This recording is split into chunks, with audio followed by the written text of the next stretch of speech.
Thanks for staying with us, watching Perspectives, special shows for Ramadan. The purpose here for doing these shows is to have a better, clear understanding of my own beliefs, of my own faith.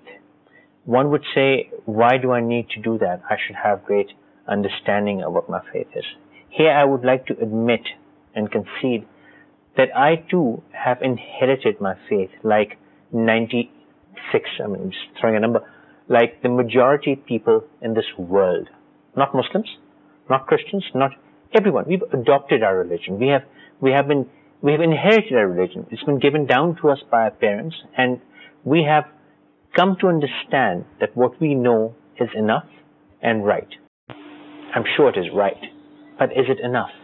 It is important to question, I feel. It is important, very important to question and go into the deeper understanding of what we use as a code of life, as a code of ethic, as a mechanism for running our lives, for living our lives. We go by this code. We follow, and at times we condemn other people. We question other people based on our faith. So I think it is very important for me to clearly understand on strong footings what my faith and understanding is. Also, because like history before, now more than ever, because of communication, internet, technology, more and more people question each other's beliefs and faiths. We interact with much more people than we did pre-technology, pre-internet, pre-cell phone. In the 80s or even the 90s, an individual's area of interaction was a couple of hundred people, and mostly your own family, friends, people from your own culture. But today, we interact with people all over the world. You can't change that. You can't stop it. We have thousands upon thousands of people we're in touch with daily. Even if not in active communication, what we're saying or what we're writing is being read or heard by millions, thousands, hundreds of thousands of people over the span of few days, weeks, or hours. So, to better understand, have a strong footing of what you're saying is very crucial, and thus my exercise this Ramadan to clarify my own thoughts and beliefs. Today's topic, what I want to understand is Islam has great importance on emphasis on education. It holds education in great esteem. It insists that we are better educated. But then the question is, in spite of this great belief, in spite of this great religion, why are we not so well educated in today's world? And when I say educated, I don't mean degrees. We have great degrees. We're MBAs and engineers and doctors. But do we behave cultured, civilized, educated in comparison to the rest of the world? Even though we may have the madrasa, we have education, we have matriculate, in Pakistan at least, we have matriculation, we have OA levels, or other boards or systems of education. Yet, it doesn't matter which system you're coming out of, your educated behavior is almost questionable. That's what I'd like to talk about. My guest on my right, a great honor, Mr. Shabbir Hassan Maisami Sahab. Shabbir Sahab, thank you very much for being here. And on my left, Mr. Muhammad Shah Bukhari Sahab. Thank you very much for taking time out. Maisami Sahab, I'd like to start with you. Why is it that in spite of availability of schools, colleges, universities, and madrasas, we don't come out as, we're Muslims, as civilized, cultured, educated, aware of the world? Why do we lack? Bismillah ar-Rahman ar-Rahim. When we observe Islam, we see the first revelation on Prophet Muhammad sallallahu alayhi wa sallam was Bismillah ar-Rahman ar-Rahim, Iqra. Right. Read. Iqra bismi rabbika alladhi khalaq, خلق الإنسان من علق اقرأ وربك الأكرم الذي علم بالقلم. Read, your Lord is beneficent and He is the one who has taught you through pen. Right. Then we go ahead, there are many verses of Quran which very clearly emphasizes on the importance of ilm.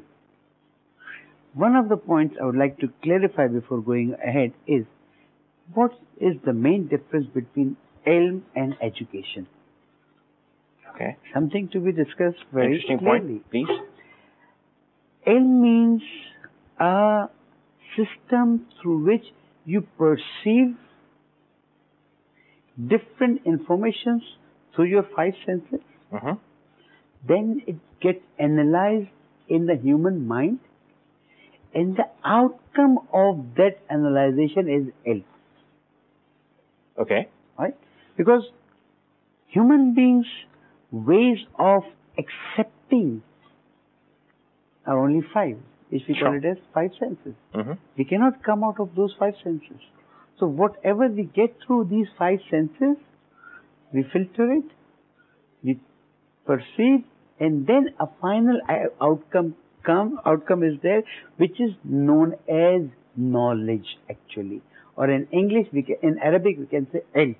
Okay, now I raise a question here.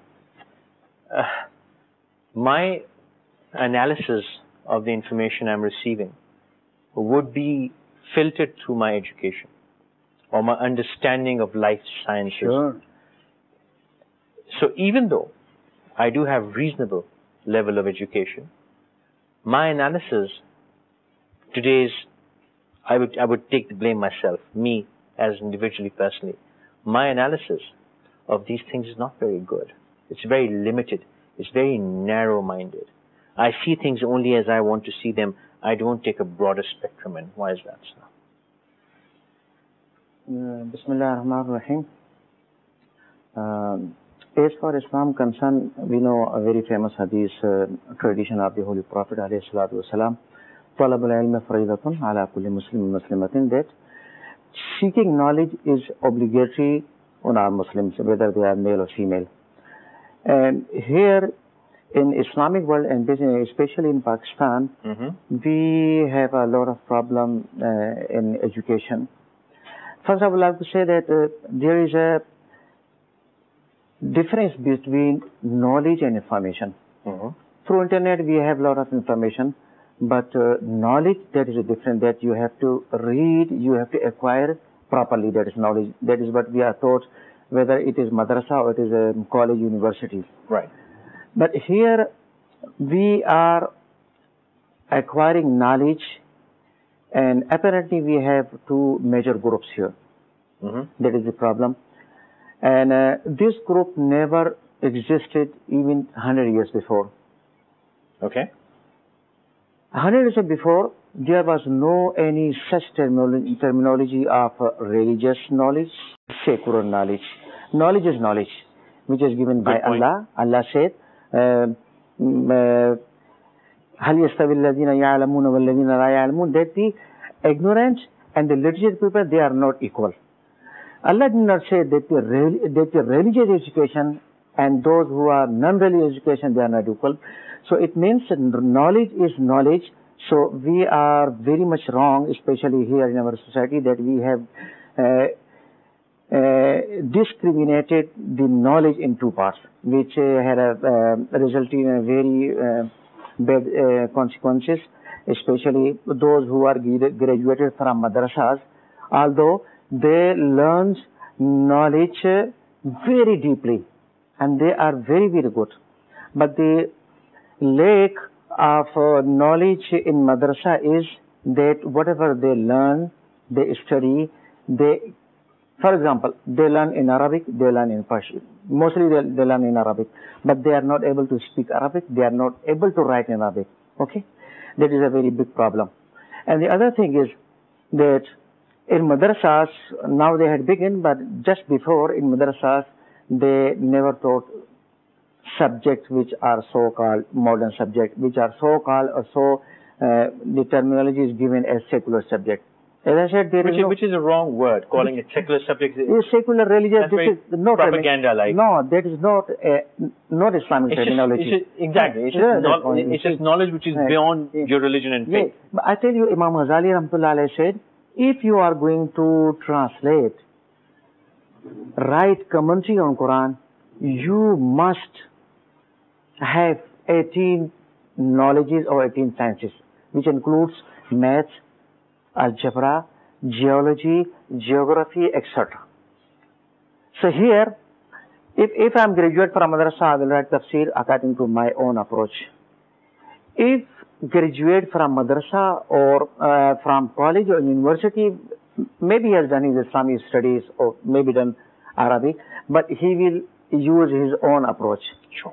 But for writing tafsir or commentary on Quran, you must be equipped with all these knowledges, which are the whole spectrum. The both. Otherwise, you are not going to be fair with the commentary of the Holy Quran. And that is just one example. That is an example, yes. In your whole life, you will not be fair. No, you will not be fair, because you are giving knowledge to the people on one side, and the other side, on the other side, it is dark, which is harming, which is making a great problem for both sides. And I think if we can, the government can play a very good role if they come up with such institution where the education is taught irrespective of religious or secular. I think our generation will be prepared that there will be no differences about the religious beliefs, about other beliefs. They will be living in harmony. Mr. Bukhari, you said the government. Mr. Bukhari said that the government could play an important role. But I have a question: is it really just the government's responsibility to do it? We, at our own level, as people in the society, have also shunned knowledge.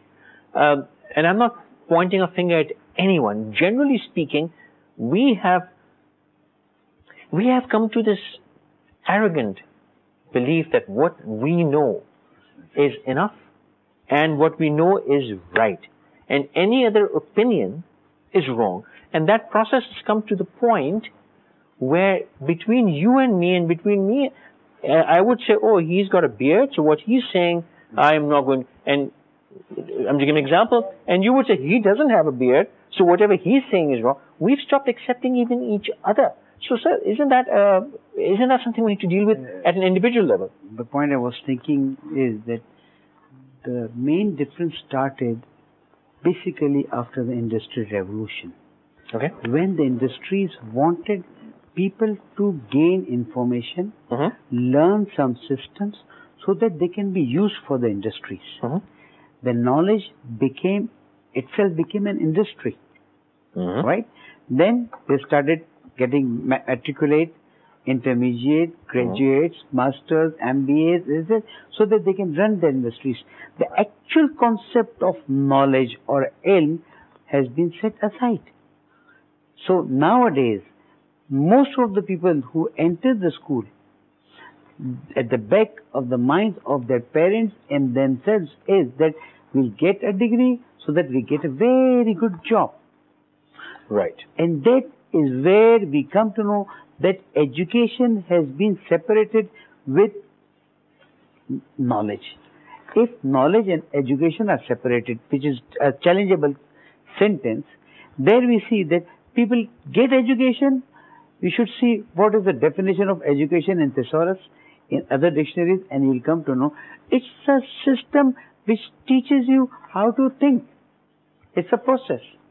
Knowledge is an outcome. So when people start mixing education with knowledge, education can help us in gaining knowledge. But when education is being received, or education is a process of getting a degree so that you can enter a industry. There was a program in Karachi University a few years back, and I was requested to speak over there. There I said that a hadith of Prophet has been modified, and now I'm going to speak out. And that is, utlubul ilma min al-mahdi ila al-lahd.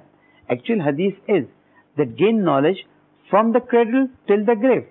But now the hadith has been modified, and I have received an email from somewhere, and it says, utlubul ilma min al-mahdi ila al-degree. You gain knowledge from cradle till degree. Once you get the degree, you forget knowledge, you forget ilm. Whereas a degree is the starting point of acquiring knowledge. Acquiring knowledge. And degree can help you only in one thing. Take you up to the interview room. Beyond that, it's your ability, your capability through which you can get the job. But interestingly, it's not just a Pakistani problem. It's not even a Muslim problem. It's a global problem. So what you've raised is a very good point, that since education has become a business, yes. So they have tried putting people into pigeonholes. You're an engineer, you're a doctor, you just do this, specialize in this. The more the zeros you get in your salaries, higher level is yours. But we're not becoming better people. No, that can never help. Why? Because ethics have been taken out. Globally. Globally. We are not talking of I mean, Islam only. if we are A human unaware being. of that world, well, that world is unaware of us. No, we have been visiting. I have been visiting all these countries, and there I have spoken out. And they have no idea what you're talking. No, they are surprised. How come you have said this? It makes some sense, but very difficult for us to absorb it. I said, why? I'm talking logical. What I want to say is that the universe is the limit. You have just sat down, got a degree, and you are happy that you have a 4 zeros, 5 figure salary, 6 zeros like this, and you say, my wife, my family, my house. Education gets you those things, but knowledge makes you human being. But in this ignorance, we have also stopped understanding each other. And we have created this world of chaos. How do Muslims? Muslims have been at the forefront of every great era in recent modern history. How are we, the Muslims, to take, because I'm trying to phrase it diplomatically, we have to accept that there is a world out there trying to prove Islam wrong. And unfortunately, Pakistan seems to be at the center of that proving wrong. Epicenter of it, absolutely. How are we, Pakistanis and Muslims, to try to change that opinion that we are really a country and a religion of I wouldn't even say the word love. We are a country and religion of acceptance. We accept opinions, we accept ideologies, we accept others, we encourage discourse, we want, if some people are not doing it, that is not a reflection on either me, my country, or my religion. How are we going to change that, sir? I think the ulama can play a very vital role to eliminate all these problems. When I say ulama doesn't mean that those who are graduated from madrasas or darulooms, but ulama means those who are scholars.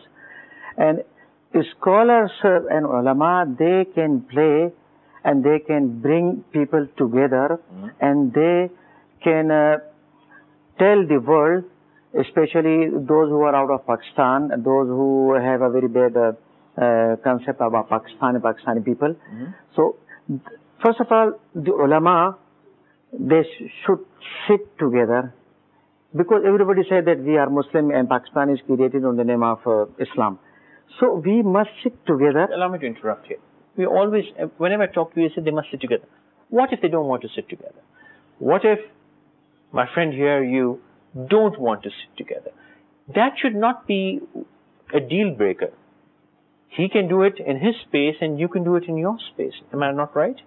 Yeah, that's right. But when we talk as a Pakistani nation, so individual cannot play any role, or any specific group cannot play a vital role. All right. Okay. That's right. Because we must sit together and we must solve this problem, and we must create among ourselves the tolerance, accepting each other, because no one can change others' thinkings.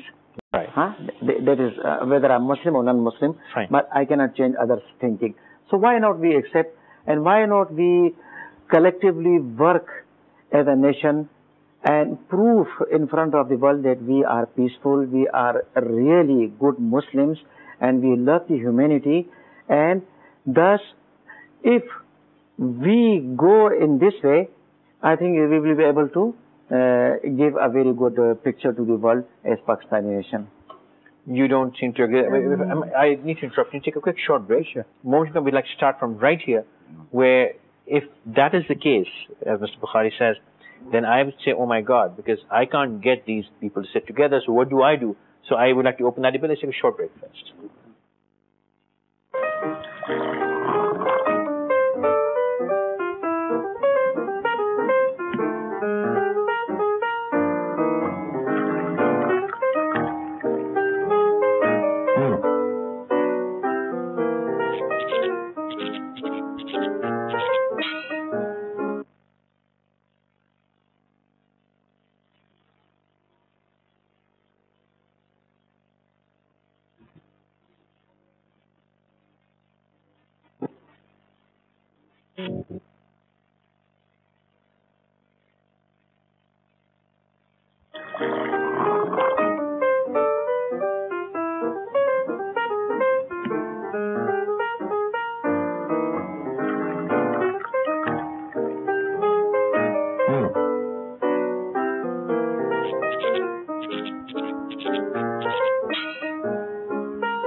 Thanks for staying with us, watching Perspectives. Sir, I would like to open it from right there. What I would like to say that if a thing is presented in a proper logical way, Right. everyone is going to accept it. For example, if you are going to market, if you see a good dress, you don't think that whether this dress is being made by this person or that person or that person, you buy it. You say it's a good dress. Absolutely. Same is the shoe, same is the car, same is... What I would like to say that if we are sincere down our heart, and if we feel that if we educate these people with the universal knowledge, my word, universal knowledge, not a specific system, whether it is metric system or O-level system or madrasa system. Why? Because all these systems have been made so that they can be controlled, the minds can be controlled. I'm sorry to say, because I worked a lot on education and these matters.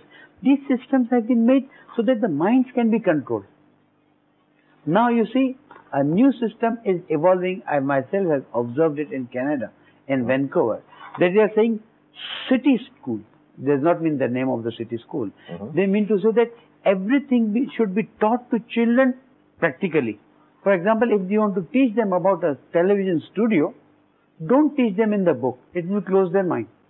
Just take them to the studio, tell them this is camera, this universal knowledge giving system which Allah subhanahu wa ta'ala has blessed us to receive us in a natural way. How a child learns? Which school he goes? From the day he is born to the day he goes to any school, any system, till that time, where the learning process has been, the natural process. So what I am working on and what I would feel is that if we go towards a universal education system in which human intellect is challenged and given things in such a way that the minds open up. We don't close the mind. We just read these books, that is enough. No. Go out in the field. Study. If you want to study how the bread is cooked, take him to the bakery. Okay, let me bring this discussion local. I fully agree with you. But locally, like Bukhari Sahib said, ulama need to come and sit together. Unfortunately, not all those who are in a position of influence today, one would agree to sit, because they have created their own world. Thank you for helping me with that word. I couldn't find the right word. Exactly. They create their own world. And if they let this opening happen, then they, like my dear friend here said, they control people with this ignorance. An ignorant person is much easier to control. Yeah. And that is the reason, if you notice, the British when the British Raj, not the British today, but the British Raj or colonization, they did not let people educate themselves, because if they did, they would liberate themselves. So that lack of knowledge creates lack of liberty. So is there resistance, real resistance, against letting people get that open knowledge? Or that is just the world's perception that Pakistan is restricting its people from getting educated? You're very much right. Because in Pakistan here, mostly these institutions, especially those are so-called religious institutions, they teach the students according to their beliefs, their thinkings. Okay? So, if they teach their own beliefs, their own thinking, so their minds are closed. They do not accept any other things. That's why we have a lot of problem in Pakistan and a lot of terrorism, just because of this problem, that the minds are not open, and they wash the brains. They say whatever we are teaching, whatever we are giving, whatever you are acquiring from us, that is the right, and all the others is rubbish. So you say. So that's why I'm saying there should be a system where we all should sit and decide and come to one point that we are going to impart knowledge, but not limited, or not the knowledge which is in within the framework. Otherwise, as a Pakistani nation, we will be in a lot of trouble. I would like to add one thing. Maisami Saab is Ahle Tashi. You are a Sunni. You are welcome to teach your pupils according to your faith. That's perfectly right. I'm fiqh A, B, C. Doesn't really matter. How I say my namaz or how you say it doesn't really matter. It has never mattered. Never. But if I also understand, if I'm his pupil, and if he teaches me this is your belief, that's okay what he does. Yeah. It's perfectly all right. Yes. And the broader knowledge is common. That's universal knowledge. Yes. So we can share universal knowledge, and our personal beliefs are our personal issues. Yeah. Or not even issue. That's our personal prerogative. It's our personal choice. That was always the case. That when I was growing up, that was never an issue. Okay. But today, I agree with what you're saying. But why can't we understand? And I'm not just Pakistan. A lot of other countries, and even other religions.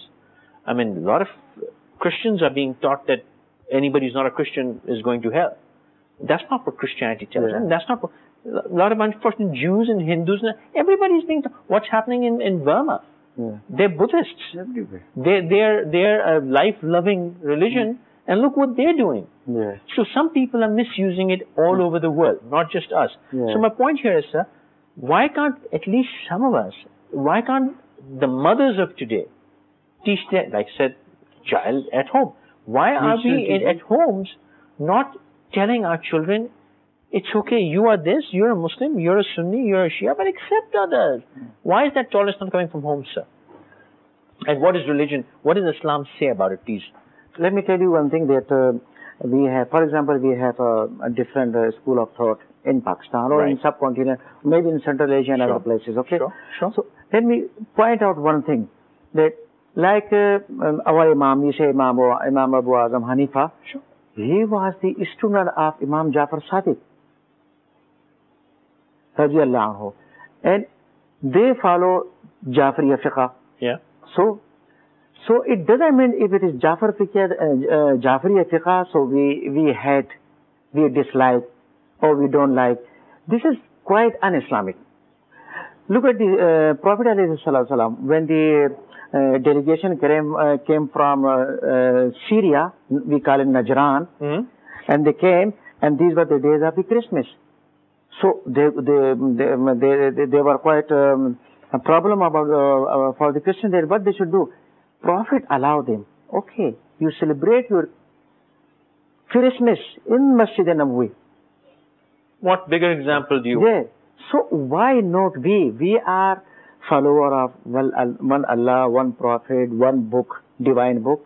So this is, I again say, that's a beautiful example you just gave, and and I've heard, I know about this very well. But people don't realize this, that he actually opened the doors of Masjid Nabawi for somebody from a different faith. And it was perfectly all right. And they came to debate Prophet ﷺ. But when he respected other religions. And Quran said, La ikraha fid din, there is no compulsion in the religions. So Prophet gave example practically that, no, you celebrate, no problem. They came to debate Prophet about Islam, that Islam is wrong. So, that debate in its own place, your celebration is wrong. That's why I say this is the duty of the ulama, that they should give up all these differences and sit together and prove as one ummah, the follower of the Prophet. Otherwise, we will be nowhere. Sir, ask me, sir. It's very simple. It's a matter of political issues, that those who are leading the politics of the country, they know that they can very well gain their own benefits through this division. If we become one ummah, as Quran says, as Hadith says, then many of them will be moved out of the main scene or scenario. And I feel that is the main point. If we make people understand that few people, for their personal benefits or for their group's benefit, they are dividing Muslim Ummah everywhere, a time might come when inshallah people will realize, and slowly and steadily. You see, we have a very simple example. Just few days back in Iran, a namaz al-Jummah was offered together, and thousands of people were there together. No problem. Here also, when there are seminars related to Islamic banking or education or other things, we are offering namaz together. We are fasting together. So the concept is very clear. Only thing is that some people try to create misunderstanding that leads to extremism. Now you see those people who are being killed in Pakistan nowadays. It's regardless whether he is Shia or Sunni, Hanafi, Maliki, Shafi, Hanbali, regardless. They don't regard. It's just today in the morning, Chief Justice of Sindh High Court, he was targeted. The person who targeted, did he target Shias or Sunnis or anything? He targeted Muslims. He targeted Pakistanis. So actual problem is that we need to make it very much clear through our Friday pulpits, through our Majalis pulpits and other places where we can explain people that innamal mu'minuna ikhwa. Mu'minin are brothers according to Quran, and a brother has no right to kill or to disturb or even to create any confusion about another brother. Okay, I pretty agree with what you're saying, but I would repeat one thing, and I would like you to emphasize on it if you agree, that yes, we can expect our spiritual leaders to do it, we can expect mosques to do it, but in the absence of that, what is the responsibility of homes, families, mothers, people like myself? Because we're shifting responsibility on the teachers, on Islamic teachers, Islamic leaders and scholars, or politicians, but they're only 5,000 or maybe 10,000, whereas we are 200 million. So what responsibilities lie upon me, sir, according to Islam? According to Islam, you see the mother, she is the first school. The first duty is the duty of the mother, that she should teach the kids the real picture, the real knowledge. That's right. But these children, they never stay always at home. When they go out, they see some other people from different thinkings, from different beliefs. So it is again the duty of teachers once again that at home their parents are responsible, but outside when they go to institutions, colleges, madrasas, universities, then this is the duty of the teacher, because teacher is also a spiritual father. Sure. So this is his duty to teach him the real teachings of Islam. The real teaching of Islam. And moreover, these mosques and these ulama, mosques are in the beginning like Masjid Nabawi, and even later on, these holy places were the centers of all activities. Sure. Masjid was not only for praying 5 times. It was the center of the community. Center of community. We should together there. We should discover a problem. We should have seminars there. We have some even exhibitions there. And that is the purpose of Bajamaat Namaz. When you go, that's the purpose of going to the mosque. Meet with your community to mingle. So in masjid, you see, Imam, he has a very much influence on his muqtadis, on his follower, those who are praying behind him. If they are trained properly, and I'm sure the scenario of the society will be changed totally. Because these Imams, 5 times we pray behind him, and whatever he say in Jummah prayer, we get from him. Sure. Whether it is good, whether it is bad, but we get it. So I think after the parents, this is the duty of the teachers, and especially Imam and Khatib, those who are in the mosque. They play a very vital role. Influence. So what is the society's responsibility? See, the society itself is responsible for the harmony. No one can say that X person is responsible, X group is responsible, I am not responsible. Whether it's mother, whether it's father, whether it's relative, whether schools, whether teachers, everyone is responsible to create harmony, because the main problem we are facing at the moment is not that we are being killed or we are being insulted or things. Main problem is that the image of Islam is being damaged. Thank you. And the enemies of Islam are using this against using it against Islam, and a very big propaganda machinery has started working. We were lagging behind in knowledge, we were lagging behind in technology. Now we are lagging behind in actual, what we should say ethics, which is the basis of humanity. So we're easy targets. So then we become easy targets for everything. If you don't have ethics, وَلَكُمْ فِي رَسُولِ اللَّهِ أُسْوَةٌ حَسَنَةٌ. For you, Quran says, in the Holy Prophet Muhammad sallallahu alaihi wasallam, uswa hasana, the best example of human values. Why don't we take them? Why don't we use them? Why don't we apply it in our life? If we just promise to Allah subhanahu wa ta'ala that every one of us shall apply the akhlaq hasana of Prophet, the society will change in a year. Model of it. A year? In whole society. In 1 year? In 1 year. In one night? One night, yes, I agree. But even till people understand, even if 50% of our society just adopted this as well, so now it has to be his done. Conduct and his character, exactly, not just his appearance. Yeah. We would change the world. I don't mean TV, radio, TV, press, all modes of information, whether it's internet, electronic media, other ways. All these are the best things. Best mechanisms or best gadgets to easily pass the message. And if we start passing the message of love, message of ethics, message of actual Islam, message of Prophet Muhammad sallallahu alaihi wasallam, things are going to change in a very short span, inshallah. So what would you like to add? The responsibility of media and general information. As Maisami Shah said, media can play a very good role making society better. Because media itself is not bad, but this is we who make it bad or good. Huh? Yeah, because a lot of people say media is bad. Media is, there's nothing wrong with technology. Nothing wrong. If I say TV is not good because I don't like it, so it doesn't.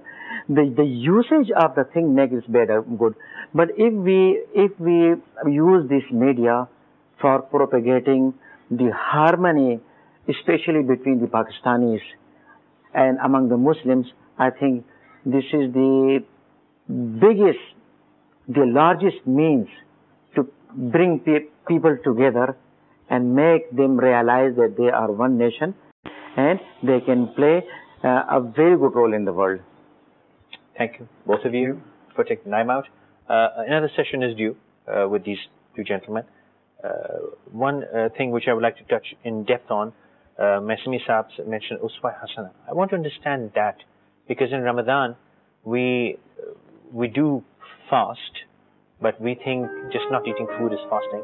Uswa Hasana plays a very important role in our daily life, in our character, in our conduct, and we talk about culture, society. So if we adopted the right individual, me, not group, if every individual adopted the right character, the whole society, the culture, will shift immediately. So I would like to understand what that means. Another topic which I'd like to touch soon is that of the women. I've touched it in other sessions as well, but I want to touch it once more. When we try to defend the accusations towards Islam and Pakistan that we do not give women their rights, we are oppressive, that's a very defensive attitude. We are neither oppressive, nor do we not give them their rights. In fact, Islam gives them great opportunity. Islam provides women a great opportunity with respect. Islam does not turn a woman into an object. But interestingly, no religion does. Christianity, Judaism, Hinduism, Sikhs, everyone gives women great respect. It is cultures and societies who have disrespected them. It is not our fault that other countries have done it, and it's not their fault that maybe we have also done it, but that's a cultural or a social problem. It is not an indication of a religion. We'd like to talk about that, about women's education, about women's rights in Pakistan and in the Muslim world. And one more thing, I know I'm running out of time. Bukhari said media is not bad. In fact, I'll do it in the next session, where I read somewhere that man does not create anything. Man only assembles things. So who assembled this computer doesn't matter, whether it was a Jew hand or a Christian hand or a Muslim hand. It's God's creation. Man only assembled these elements, these matters which God created. Use everything to your advantage. Let's not waste our time in who made this. Let's see how we can use this better. I'm out of time. Thank you very much. Good night.